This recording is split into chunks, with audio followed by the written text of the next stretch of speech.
Hi, good afternoon. Bali, this will be your activity this period 2. One of your activity this period 2. I-drop ko lang to para at least magawa ninyo if ever you have free time. Pero ang pinaka-final submission pa niyan ay August 30 pa.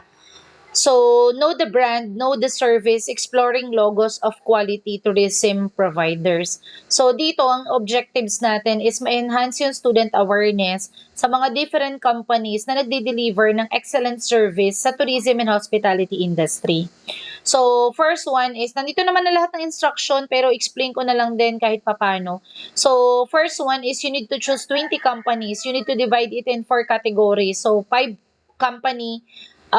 companies per category. So, halimbawa sa airlines, nandiyan ang Philippine Airlines, Singapore Airlines, Emirates, AirAsia, and Cebu Pacific. So, pwedeng yun yung liman ninyo.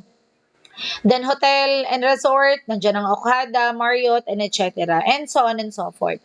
Then, kailangan tama yung logo na makuha ninyo.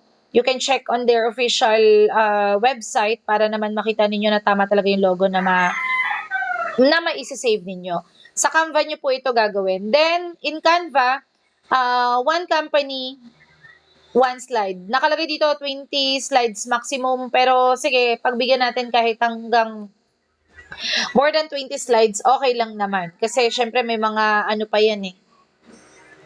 May mga front page pa, 'di ba? Then ayan, sa slide format, ano yung company name, ano yung then i-display niyo yung logo. Tapos ay ayan, ano yung type ng ano nila, company nila. Airlines ba yan, hotel ba yan? And then ano yung country of origin, saan ba siya talaga nakabase? Halimbawa, yung Emirates, saan ba talaga yung country na pinagmulan ng Emirates? Yung Singapore Airlines, saan yung country na pinagmulan? Okay? Then, yan. Sasagutan nyo siya. Ilalagay nyo yung mga some details na to.